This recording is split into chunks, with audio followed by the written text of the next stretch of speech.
우리 영상을 통해서 보겠습니다. 또 이르시되 나는 내 조상의 하나님이니 아브라함의 하나님, 이삭의 하나님, 야곱의 하나님이니라. 모세가 하나님 배우기를 두려워하여 얼굴을 가리매 여호와께서 이르시되 내가 애굽에 있는 내 백성의 고통을 분명히 보고 그들이 그들의 감독자로 말미암아 부르짖음을 듣고 그 근심을 알고 내가 내려가서 그들을 애굽인의 손에서 건져내고 그들을 그 땅에서 인도하여 아름답고 광대한 땅, 젖과 꿀이 흐르는 땅, 곧 가나안 족속, 헷 족속, 아모리 족속, 브리스 족속, 히위 족속, 여부수 족속의 지방에 데려가려 하노라. 이제 가라. 이스라엘 자손의 부르짖음이 내게 달하고 애굽 사람이 그들을 괴롭히는 학대도 내가 보았으니 이제 내가 너를 바로에게 보내어 너에게 내 백성 이스라엘 자손을 애굽에서 인도하여 내게 하리라. 모세가 하나님께 아뢰되 내가 누구이기에 바로에게 가며 이스라엘 자손을 애굽에서 인도하여 내리이까. 하나님이 이르시되 내가 반드시 너와 함께 있으리라. 내가 그 백성을 애굽에서 인도하여 낸 후에 너희가 이 산에서 하나님을 섬기리니 이것이 내가 너를 보낸 증거니라. 아멘. 오늘 모세의 언약에 대해서 두 번째 말씀입니다. 우리 대림 새생명교회 설립한 지가 이제 4년이 지났습니다. 7월 16일 날 우리가 설립 예배를 드렸는데 오늘이 8월 16일이죠. 그래서 4년하고 한 달이 지난 것 같습니다. 그럼에도 제가 능력이 없어서 이게 꽉 차야 되는데 교회가 그러지 못해서 죄송합니다. 이 4년 동안 하나님의 말씀을 전하고 또 전해서 하지만 강대상 올라오면 어째 떨리는지 모르겠어요. 하나님 말씀을 내가 제대로 전하고 있는가. 우리 성도들에게 귀한 말씀을 시간을 줬는데 내가 하나님의 말씀을 준비하고 또 묵상하고 그런 가운데서도 늘 강대상만 올라오면 떨리는 마음은 왜 그런지 모르겠습니다. 자, 모세 하면 생각난 것들을 이 앞주에 이야기했죠. 모세 언약은 아브라함의 언약의 일차적인 성취다. 나무 뿌리가 똑같다. 라는 것입니다. 하나님께서 아브라함을 부르실 때 약속한 핵심은 뭐냐면 땅과 큰 민족, 창대한 이름, 거룩한 그 하나님의 나라에 대해서 나라가 있으려면 뭐가 필요합니까? 첫 번째 땅이 있어야 되죠. 땅이. 그 다음에 백성이 있어야 되잖아요. 그 다음에 뭐가 있어야 돼요? 주권이 있어야 주권. 그래서 이제 법이 있어야 돼요. 세 가지가 있어야 나라가 되는 거죠. 우리 대한민국도 마찬가지죠. 대한민국이라는 땅이 있잖아요. 백성이 있잖아요. 헌법이 있잖아요. 이렇게 이제 이어지는 것입니다. 모세에게도 70명이 애굽에 내려갔다고 그랬잖아요. 근데 몇 명이 돌아올 때 장정만 60만 명. 이게 백성이 있었죠. 그 다음에 뭐냐? 하나님이 시내사에서 하나님의 말씀의 법을 주셨죠. 그래서 이스라엘 나라라는 나라를 형성할 수 있는 계기가 그런데 또 땅이 없잖아요. 지금 땅이. 지금 현재 모세에게는. 근데 그 땅으로 어때요? 가는 중입니다. 그래서 광야에서 몇 년 동안 살았느냐 하면 38년 동안 광야에 생활을 하다가 어디에 들어갔습니까? 가나안 땅이 어디요? 이스라엘 땅이잖아요. 여러분 지금 우리가 살지만 이제 30년, 50년, 또 100년 넘게 사는 사람도 있잖아요. 그죠? 결국은 어디 간다? 아버지 앞으로 가는 것입니다. 우리가 이제 이스라엘 백성들도 이 38년을 지나서 어디에 들어갑니까? 가나안 땅에 들어가잖아요. 그래서 여호사를 통해서 이 분배, 땅의 분배, 12지파의 땅의 분배를 받지요. 자, 그 이야기는 다음에 또 하고, 나라의 구성의 요소는 땅과 백성과 주권이 있어야 나라가 된다. 그래서 아브라함의 언약에 따라서 이집트에서 이스라엘 백성을 어째서 만들었잖아요. 그죠? 하나님은 그들에게 시내 산에서 뭘 줬어요? 율법을 줬죠. 하나님의 법을 시내산에서 하나님께서 줬잖아요. 그 약속의 땅으로 인도하시는 것은 백성의 주권, 주권 땅을 갖추는 이스라엘 백성을 다스리는 이 땅에 존재하고 계신다. 하나님이 존재하신다. 하나님이 이끌으신다. 그래 하나님께서 이스라엘 직접 어쩐다 다스린다는 것을 가르쳐 주고 있습니다. 근데 이스라엘 땅은 나중에는 이제 대리왕 체제가 나오죠. 왕권이 나오잖아요. 왕이 몇 명? 20명, 20명, 19명, 19명이라 하기도 하고, 이제 왕권이 북이스라엘, 남이스라엘 갈라지면서 이제 하나님께서 이제 직접 통치가 아니라 간접 통치로 이어지는 것입니다. 그때 이제 왕정 시대다 이렇게 이야기하잖아요. 왕정 시대의 선지자가 몇 명이라고 그랬어요? 이 앞에 이야기했잖아요. 금방 잊어버렸어요. 18명이라고 했죠. 18명. 선지서는 몇 권이라고? 선지서 17권이라고 했잖아요. 이 선지자들은 안 쓴 분이 몇 분이라고 그랬어요? 2분. 그건 기억하시네. 2분. 그래서 누구? 엘리야와 엘리사. 네, 2분은 성경을 쓰지 않으셨다고 이야기했죠. 자, 첫 번째로 약속의 땅은 가나안 땅이죠. 아브라함이 불러서 어디로 가라? 가나안 땅으로 가라. 그 약속의 땅입니다. 온 땅이 다 하나님의 소유이지만 그러나 하나님께서 가나안 땅을 하나님이 특별히 소유하신 땅이 바로 가나안 땅이다. 이 땅 때문에 지금 이스라엘 민족 전쟁 때문에 난리가 났잖아요. 지금 미국과 이란과 이스라엘과의 싸움, 중동 사건이 일어났는데 그 땅을 하나님께서 주신다고 약속했습니다. 토지를 영영히 팔지 말라는 것은 토지는 다 내 것이라 너희는 나그네요 우고하는 자의 나와 함께 있으라. 레위기 25장 23절에 이야기해 주고 있습니다. 하나님께서 온 땅 중에 애들을 특별히 구별하여 어쨌어요? 아담을 통해서 그곳에 두었습니다. 약속의 땅 가나안 땅은 저주받은 온 땅 가운데서도 하나님이 특별히 구별한 땅이 바로 가나안 땅이었습니다. 그리고 하나님은 이스라엘 백성을 그곳에서 살게 만드실 것입니다. 그러므로 이스라엘 백성에게 가나안 땅은 아담에게 에덴 동산과 같은 그런 의미를 가지고 있다는 것입니다. 그래서 성경은 가나안은 젖과 꿀이 흐르는 땅으로 묘사하고 있습니다. 즉 그것은 에덴을 묘사하고 있다. 우리가 하늘나라에 가는 것은 천국의 이야기를 하고 있는 것입니다. 특히 신명기에서는 약속의 땅 에덴 동산처럼 이상화해서 묘사하고 있습니다. 모든 소산물이 풍성하며 모든 질병이 제거될 것이다. 신명기 7장 14절부터 15절에 가나안은 지속적으로 하나님의 돌봄 아래 있게 될 땅이다. 이렇게 성경에는 이야기해 주고 있습니다. 가나안 땅은 하나님의 특별한 소유였습니다. 그러므로 가나안은 거룩한 땅이며 토지는 양도할 수 없다고 성경에 이야기하고 있습니다. 또한 하나님이 정해준 땅을 경계표도 변경할 수 없다고 이야기합니다. 신명기 19장 14절에 이야기해 주고 있습니다.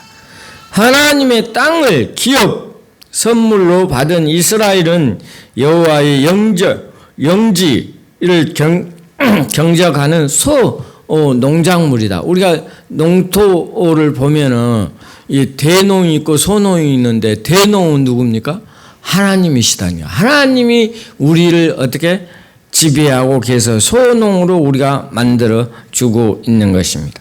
약속의 땅, 거룩한 땅이며 그 땅에는 수확한 것은 거룩한 소산이다. 그러므로 이스라엘 백성은 소산물 일부를 땅의 주인이신 누구에게? 하나님께 감사하면서 드려야 된다. 땅의 온 주인에게 돌려주는 희년, 여기 희년이라고 들어보셨어요? 예, 희년. 예. 7년마다 안식년이 있고 또 안식년에 7번 하면 희년이에요. 희년. 희년을 통해서 이제 토지 온 주인에게 돌려주는 그런 제도가 있었어요. 이스라엘 백성. 우리는 그런 건 없죠. 우리 대한민국은. 한번 내가 소유하면 언제까지? 죽을 때까지. 죽으면 누구에게 갑니까? 예, 자녀들한테 가는 것이 우리 대한민국 토지법이죠. 그런데 이스라엘 토지법은 좀 달랐습니다. 하나님께서 그 희년이라는 것을 만들어서 다시 만들게 했다. 주의 인자하심으로 주께서 구속하신 백성은 인도하시되 주의 힘으로 그들을 주의 거룩한 처소에 들어가게 하신다라고 출애굽기 15장 13절에는 이야기해 주고 있습니다. 주께서 백성을 인도하사 그들의 주의 기업의 산에 심으셨다. 여러분, 우리 대림 새생명교회 여러분들을 심으셔서 우리가 예배 드리고 또 하나님 일을 하고 있잖아요. 하나님께서도 이스라엘 백성들을 심으셨다는 거예요. 어디에? 가나안 땅에. 여호와는 주의 처소를 삼으시고 예비하신 것이라. 주여, 이것이 주의 손으로 세우신 성소소이다 라고 출애굽기 15장 17절에는 이야기해 주고 있습니다.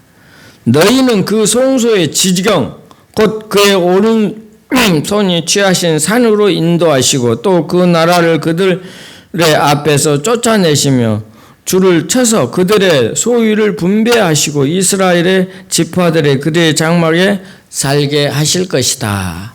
12지파를 여호수아를 통해서 우리가 분배하는 것을 여호수아서 보면은 알 수가 있습니다. 가나안 땅의 성소의 지경, 산이라는 부르는 것은 약속의 땅이 의미를 갖고 있는 것입니다. 약속의 땅은 거룩한 성소이며 그 땅에 실제 될 이스라엘 백성들은 거룩한 뭐요? 백성이다. 여러분은 거룩한 뭐예요? 백성입니다. 하나님의 뭐예요? 백성이다. 하나님의 자녀, 하나님의 백성이다. 약속의 땅은 하나님의 성소이기에 그 땅에 오염시킬 여지가 있는 가나안 족속을 쫓아내야 한다고 성경에는 이야기하고 있습니다. 또한 이스라엘이 거룩하게 구별된 백성이기에 그들 가운데 부정한 것은 제거되어야 한다. 그들은 하나님의 율법에 따라 거룩한 삶을 살아야 한다는 것입니다. 그들은 세상에서 하나님의 복의 통로, 즉 제사장 나라의 사람이었다. 여러분은 왕 같은 뭐예요? 제사장입니다. 지금은 예수 그리스도를 통해서 우리가 왕 같은 제사장이다 하는 것을 알아야 됩니다. 목사만 제사장이 아닙니다. 여러분 스스로 모두 다가 제사장 같은 왕 같은 제사장이다. 아담은 온 땅에 하나님의 형상자로 충만하게 번성해야 한다고 이야기하고 있습니다. 하나님은 나라요 하나님의 성소요 하나님의 안식이 있는 에덴의 땅 끝까지 확장되어야 한다고 이야기하고 있습니다. 아담에게 명령을 주신 그 복된 사명을 아브라함에게 약속을 지켜주셨다는 것입니다. 그 약속의 성취로 탄생된 것은 이스라엘 백성은 제-아담입니다. 이스라엘은 온 땅에 하나님의 나라의 복 중재하는 제사장 나라로 사명을 담당해야 했던 것입니다. 그럼에도 불구하고 예수님 어쨌습니까? 십자가에 못 박혀 돌아가시게 만들었던 사람들이 이스라엘 사람들이었습니다. 하나님의 오심을 어째요? 부정했다. 이스라엘 백성에게 땅과 결부된 축복과 저주는 하나님의 독단적인 기분에 좌우되는 것이 아니었습니다. 이것은 이스라엘과 맺은 언약 관계에 달려 있었습니다. 즉 여호와께서 이스라엘과 체결한 언약의 신실함이 이스라엘 백성에게 요구되었던 것입니다. 그들의 운명은 정치적으로 이해관계보다는 하나님의 언약 관계에 있었다는 것입니다. 두 번째로 백성을 한번 생각해 보겠습니다. 하나님의 언약을 맺기 전부터 이스라엘 백성들은 아담처럼 사랑하는 아들로 불렀습니다. 너는 바로에게 이르기를 여호와의 말씀이 이스라엘을 내 장자라. 내가 내게 이르기를 내 아들을 보내주어 나를 섬기게 하라. 이렇게 출애굽기 4장 22절에 23절까지 이야기해 주고 있습니다. 내 아들 장자라는 것입니다. 여러분 하나님의 뭐예요? 자녀잖아요. 하나님의 자녀요, 하나님의 백성인 것을 기억하시기 바랍니다. 아브라함을 사랑하셔서 택하신 것처럼 아브라함의 후손 이스라엘의 역사, 하나님의 특별한 사랑의 대상자였습니다. 여러분도 하나님의 특별한 뭐요? 대상자다. 사랑의 대상자다.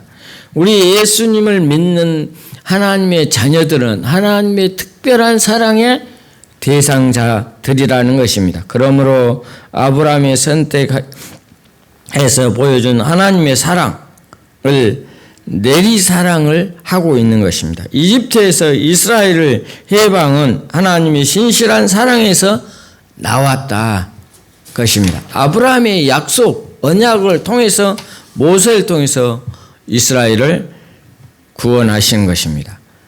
주님께서 한결같이 사랑으로 순수 구원하신 이 백성, 이스라엘 백성을 이야기해 주고 있습니다. 아브라함의 언약 성취로 탄생한 이스라엘 백성이 아브라함의 사명을 이어받았습니다. 모세 언약의 도입부에 해당하는 출애굽기 19장에는 이스라엘 백성의 사명이 잘 나타나고 있습니다. 세계가 다 내게 속하였으니 너희는 내 말을 잘 듣고 내 언약을 지키며 너희는 모든 민족 중에서 내 소유가 되었고 너희가 내게 대하여 제사장 나라가 되며 거룩한 백성이 되리라. 너는 이 말을 이스라엘 자손에게 전할지니라 라고 출애굽기 19장 5절부터 6절에는 이야기해 주었습니다. 그러므로 우리는 하나님의 언약, 하나님의 말씀을 순종하는 삶을 살아야 된다는 것입니다. 두 번째로 내 말을 잘 듣고 내 언약을 지키면 이라는 조건은 하나님이 이스라엘 백성에게 세 가지 약속을 했습니다.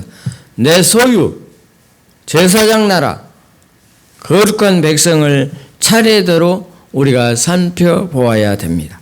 내 소유는 누굽니까? 하나님의 소유를 이야기하고 있습니다. 제사장 나라, 거룩한 백성. 그 다음에 제사장과 같은 나라에 대해서 한번 생각해 보겠습니다. 제사장 나라는 거룩한 백성과 평행을 이루는 제사장과 같은 나라의 뜻이라고 할 수 있습니다. 특별한 목적을 위해 하나님이 선택한 내 소유. 여러분 누구의 소유입니까? 하나님의 소유잖아요. 하나님의 소유입니다. 여러분 내 자식이라도 내 소유가 아니고 누구의 소유요? 하나님의 소유라는 것을 아시길 바랍니다. 그 직무의 기능과 가치를 가리킬 때에 사용하는 용어입니다. 따라서 제사장 나라, 제사장적인 나라 또한 제사장의 왕권으로 보는 것이 타당하다는 것입니다. 이는 하나님과 이스라엘 관계, 이스라엘과의 세상의 관계가 어떠해야 하는지를 우리가 보여주고 있습니다. 즉 이스라엘을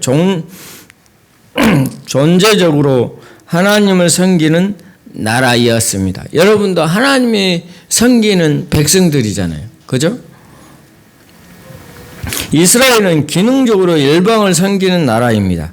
이스라엘은 제사장 나라가 되며 거룩한 백성이 될 것이라고 하나님께서 말씀해 주고 있습니다. 온 세상은 현재 사단의 지배 아래 있다 이렇게 이야기할 수가 있습니다. 그럼에도 불구하고 하나님께서 이스라엘 백성을 어두운 가운데서 세상을 하나님의 귀속시킨 사명을 위험받았습니다. 여러분도 모두 다 마귀 소환에 있는 것 같지만 하나님께서 특별히 우리를 불러 세워서 하나님의 자녀로 삼으신 것을 우리가 알아야 됩니다. 여러분의 주위에 있는 모든 사람들에게 하나님의 백성을 삼게 복음을 어찌해야 돼요? 전해야 된다는 것입니다. 그러므로 세계의 열방은 이스라엘을 통해 복을 받게 된다고 구약에는 이야기해 주고 있습니다. 그런데 이스라엘 백성이 열방 중에서 두 종류의 사람을 언급하고 있습니다. 그들은 약속의 땅에서 사는 사람과 그 밖에 사는 사람들입니다. 약속의 땅에 사는 사람들은 제약이 가득했다는 것입니다.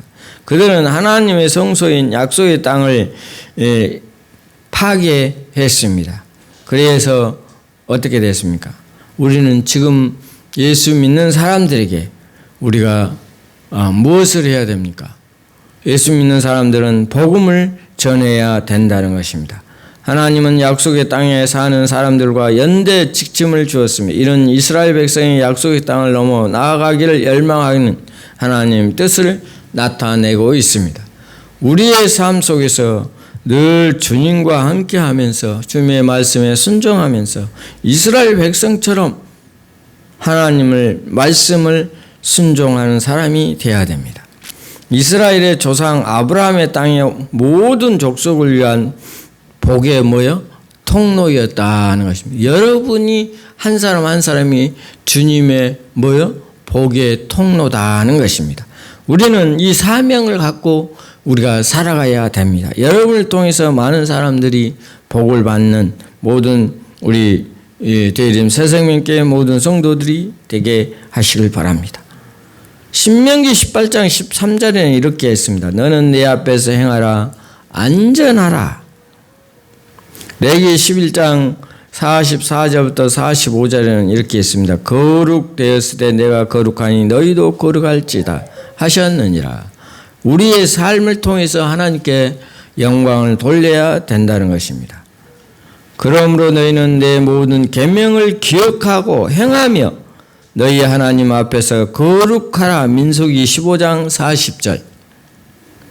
우리가 하나님의 계명을 기억하다는 것은 뭡니까? 하나님의 말씀을 읽고 그 말씀대로 따라가야 된다는 것입니다. 하나님은 이스라엘 백성에게 거룩하고 안전한 삶의 길을 주었습니다. 그것이 바로 뭡니까? 성경입니다. 우리에게 안전한 길을 주신 것이 뭐예요? 성경이라는 것입니다. 여러분이 성경을 많이 읽고 접하고 그 성경 말씀대로 내 안에서 살아 움직이는 모든 사람이 되시기를 바랍니다. 그리고 하나님은 그들과 언약을 맺었다는 것입니다. 이스라엘을 선택한 그 민족 자체가 목적이 아니라 세상을 염두에 두었던 것입니다. 모든 세계가 하나님께 속하 있다는 것을 이야기해 준 것입니다. 하나님은 궁극적으로 목적은 온 세계를 당신께 하나님께 되돌리는 것을 이야기하고 있습니다. 세계 만민이 하나님께 예배드리는 공동체가 되기를 주님은 원하고 계십니다. 그러므로 이스라엘은 하나님을 위해 열방을 섬기는 나라였습니다. 이스라엘은 하나님 앞에서 세상의 본보기가 되어야 했습니다. 그들은 세상 앞에서 하나님을 보여줘야 했던 것입니다. 이를 위하여 하나님은 그들과 언약을 맺으시고 율법을 하사하신 것입니다. 우리들도 마찬가지입니다. 하나님의 말씀을 우리가 기억하고 그 말씀대로 행함으로 살아가는 대림 새생명교회 모든 성도들이 되시기를 바랍니다. 다 같이 기도하겠습니다. 하나님 아버지, 오늘 모세에 대해서 잠깐 생각해 보았습니다. 하나님 나라를 위하여 우리가 쓰임받는 귀한 종들이 되게 하여 주시옵소서. 예수님의 이름으로 기도하옵나이다. 아멘.